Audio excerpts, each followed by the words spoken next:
Hi ಎಲ್ರಿಗೂ ನಮಸ್ಕಾರ. Roopa cooking ವ್ಲಾಗ್ಗೆ ಸ್ವಾಗತ. ತುಂಬ ಕಡಿಮೆ ಸಮಯದಲ್ಲಿ ಹಾಗೆ ತುಂಬ ಕಡಿಮೆ ಪದಾರ್ಥಗಳನ್ನ ಉಪಯೋಗಿಸ್ಕೊಂಡು ರೆಡಿಯಾಗುವಂತಹ ಸ್ನ್ಯಾಕ್ ಅಂದರೆ ಅದು ಈರುಳ್ಳಿ ಪಕೋಡ.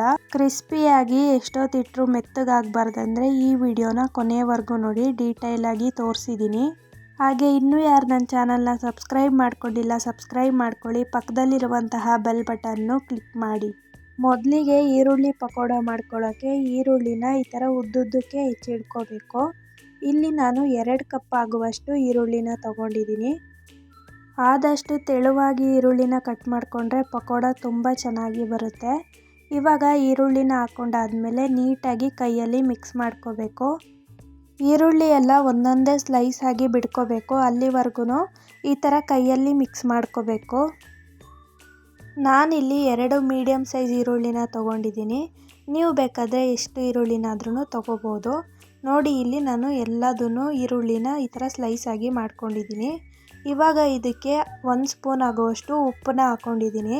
ಉಪ್ಪನ್ನ ಹಾಕ್ಕೊಂಡಾದ್ಮೇಲೆ ಇನ್ನೂ ಚೆನ್ನಾಗಿ ನಾವು ಮಿಕ್ಸ್ ಮಾಡ್ಕೋಬೇಕು. ಯಾಕಂದರೆ ಈರುಳ್ಳಿಯಲ್ಲಿರುವಂತಹ ನೀರೆಲ್ಲ ಬಿಟ್ಕೋಬೇಕು. ಅಲ್ಲಿವರೆಗೂ ನಾವು ಮಿಕ್ಸ್ ಮಾಡ್ಕೋಬೇಕಾಗುತ್ತೆ. ಇಲ್ಲಿ ನೋಡಿ, ಈರುಳ್ಳಿಲೆಲ್ಲ ನೀರು ಬಿಟ್ಕೊಂಡಿದೆ. ಈ ಥರ ಮಿಕ್ಸ್ ಮಾಡ್ಕೊಂಡಿದ್ದೀನಿ. ಈ ಟೈಮಲ್ಲಿ 1 ಸ್ಪೂನ್ ಆಗುವಷ್ಟು ಖಾರ ಪುಡಿ, 2 ಸ್ಪೂನ್ ಆಗುವಷ್ಟು ಅಕ್ಕಿ ಹಿಟ್ಟನ್ನ ಹಾಕೋತಾ ಇದ್ದೀನಿ. ಅಕ್ಕಿ ಹಿಟ್ಟು ಹಾಕೋದ್ರಿಂದ ಪಕೋಡ ತುಂಬ ಕ್ರಿಸ್ಪಿಯಾಗಿ ಬರುತ್ತೆ.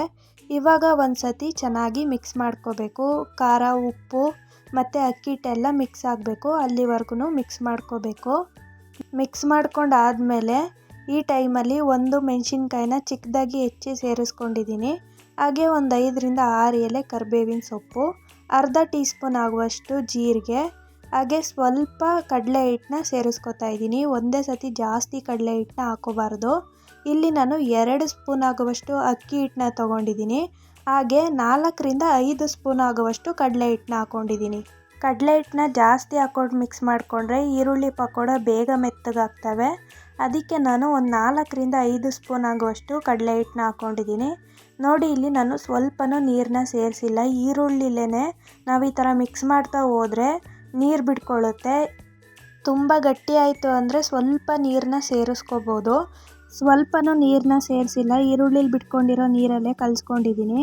ಇಲ್ಲಿ ನೋಡ್ತಿರ್ಬೋದು ನೀವು, ಈರುಳ್ಳಿ ಜಾಸ್ತಿ ಇದೆ, ಹಿಟ್ಟು ಕಡಿಮೆ ಇದೆ. ಈ ಥರ ಇದ್ದರೆ ಪಕೋಡ ತುಂಬ ಕ್ರಿಸ್ಪಿಯಾಗಿ ಬರುತ್ತೆ. ಎಣ್ಣೆನ ಮೊದಲೇ ಚೆನ್ನಾಗಿ ಕಾಯಿಸಿರಬೇಕು. ಇವಾಗ ಒಂದೊಂದನ್ನೇ ಬಿಡ್ಕೋತಾ ಇದ್ದೀನಿ.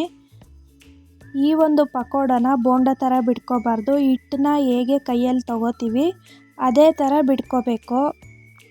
ಮೀಡಿಯಮ್ ಫ್ಲೇಮಲ್ಲಿ ಇಟ್ಕೊಂಡು ಬೇಯಿಸ್ಕೋಬೇಕು. ಮೇಲೇನು ಬಬಲ್ಸ್ ಬರ್ತಿದೆ ಅದು 50 ಭಾಗ ಕಡಿಮೆ ಆಗಿದೆ ಅಂದಾಗ ನಾವು ಮಗ್ಚಾಕೋಬೇಕು. ಮೊದಲೇ ನಾವು ಮಗ್ಚಾಕೋಬಾರ್ದು. ತೋರಿಸ್ತಾ ಇದ್ದೀನಿ ನೋಡಿ, ಇವಾಗ ಒಂದು 50 ಭಾಗ ಆಗೋವಷ್ಟು ಪಕೋಡನೂ ಬೆಂದಿದೆ. ಹಾಗೆ ಮೇಲೆ ಬಬಲ್ಸ್ ಬರ್ತಿತ್ತಲ್ಲ ಅದು ಕಡಿಮೆ ಆಗಿದೆ. ಈ ಟೈಮಲ್ಲಿ ಮಗ್ಚಾಕೊಂಡು ಬೇಯಿಸ್ಕೋಬೇಕು. ಈರುಳ್ಳಿ ಪಕೋಡ ಮಾಡ್ಕೋಬೇಕಾದ್ರೆ ಒಂದು ಟಿಪ್ನ ನಾವು ನೆನಪಲ್ಲಿ ಇಟ್ಕೋಬೇಕಾಗುತ್ತೆ. ಏನಂದರೆ ನಾವು ಯಾವಾಗ ಪಕೋಡ ಮಾಡ್ಕೊಳ್ಳೋಕ್ಕೆ ಸ್ಟಾರ್ಟ್ ಮಾಡ್ತೀವಿ ಎಣ್ಣೆನ ಕಾಯಕ್ಕೆ ಇಟ್ಕೋಬೇಕು. ಹಿಟ್ಟನ್ನ ಏನು ಮಿಕ್ಸ್ ಮಾಡ್ಕೋತೀವಿ, ಮಿಕ್ಸ್ ಮಾಡಿದ ಕೂಡಲೇ ನಾವು ಎಣ್ಣೆಗೆ ಹಾಕೋಬೇಕಾಗುತ್ತೆ. ನಾವೇನಾದರೂ ನೆನೆಯಕ್ಕೆ ಇಟ್ಕೊಬಿಟ್ರೆ ಈರುಳ್ಳಿಲಿ ಇನ್ನೂ ಜಾಸ್ತಿ ನೀರನ್ನ ಬಿಟ್ಕೊಂಡು ಅದು ಪಕೋಡ ಚೆನ್ನಾಗಿ ಬರಲ್ಲ, ಮೆತ್ತಗಾಗ್ತವೆ. ಇಲ್ಲಿ ನೋಡ್ತಿರ್ಬೋದು ನೀವು, ಪೂರ್ತಿಯಾಗಿ ಪಕೋಡನ ನಾನು ಕೆಂಪಗಾಗೋವರೆಗೂ ಬೇಯಿಸ್ಕೊಂಡಿದ್ದೀನಿ. ಇಷ್ಟು ಕೆಂಪಗಾದರೆ ಸಾಕು. ಇವಾಗ ಆಚೆ ತೆಗಿತಾ ಇದ್ದೀನಿ. ಇನ್ನೊಂದು ಸ್ವಲ್ಪ ಏನು ಇಟ್ಟಿತ್ತು ಅದನ್ನು ಬಿಡ್ಕೋತಾ ಇದ್ದೀನಿ. ಅದೇ ರೀತಿಯಾಗಿ ನಾವು ಒಂದೊಂದನ್ನೇ ಬಿಡ್ಕೋಬೇಕು. ಮೇಲೆ 50% ಆಗುವಷ್ಟು ಬಬಲ್ಸ್ ಎಲ್ಲ ಕಡಿಮೆ ಆಗಬೇಕು. ಅಲ್ಲಿವರೆಗೂ ಬೇಯಿಸ್ಕೋಬೇಕು. ಇಲ್ಲಿ ನೋಡ್ತಿರ್ಬೋದು ನೀವು, 50 ಭಾಗ ಆಗುವಷ್ಟು ಬಬಲ್ಸ್ ಎಲ್ಲ ಕಡಿಮೆ ಆಗಿದೆ. ಹಾಗೆ ಪಕೋಡನೂ ಬೆಂದಿದೆ. ಈ ಟೈಮಲ್ಲಿ ನಾವು ಮಗ್ಚಾಕೋಬೇಕಾಗುತ್ತೆ. ಮೊದಲೇ ಮಗ್ಚಾಕೊಳ್ಳೋಕೆ ಹೋದರೆ ಎಳೆಯಾಗಿ ಈರುಳ್ಳಿ ಎಲ್ಲ ಬಿಡ್ಕೊಳ್ಳುತ್ತೆ. ನೋಡಿ, ಇವಾಗ ಕಂಪ್ಲೀಟಾಗಿ ಬೆಂದಿದೆ. ಈ ಟೈಮಲ್ಲಿ ನಾನು ಒಂದು 10 ಎಲೆ ಆಗುವಷ್ಟು ಕರಿಬೇವಿನ ಸೊಪ್ಪನ್ನ ಹಾಕ್ಕೊಂಡಿದ್ದೀನಿ. ಕರಿಬೇವಿನ ಸೊಪ್ಪು ಹಾಕಲೇಬೇಕು ಅಂತ ಏನಿಲ್ಲ, ಆಪ್ಷನಲ್. ನೀವು ಬೇಕಾದರೆ ಹಾಕೋಬೋದು, ಇಲ್ಲಾಂದರೆ ಸ್ಕಿಪ್ ಮಾಡ್ಬೋದು. ಇವಾಗ ಎಲ್ಲ ಪಕೋಡನೂ ಈ ಕಲರಲ್ಲಿ ಬೇಯಿಸ್ಕೊಂಡಿದ್ದೀನಿ. ಪಕೋಡ ಸ್ವಲ್ಪ ಡಾರ್ಕ್ ಕಲರಲ್ಲೇ ಬೇಯಿಸ್ಕೋಬೇಕು, ಆವಾಗ ಚೆನ್ನಾಗಿರುತ್ತೆ ಟೇಸ್ಟು. ಇವಾಗ ಎಲ್ಲ ಪಕೋಡನೂ ಆಚೆ ತೆಗಿತಾ ಇದ್ದೀನಿ. ತುಂಬ ಕ್ರಿಸ್ಪಿಯಾಗಿ ಬರ್ತವೆ ಮತ್ತು ತುಂಬ ರುಚಿಯಾಗಿರ್ತವೆ. ಎಷ್ಟೊತ್ತಿಟ್ರೂ ಮೆತ್ತಗಾಗಲ್ಲ, ಅಷ್ಟು ಕ್ರಿಸ್ಪಿಯಾಗಿರ್ತವೆ.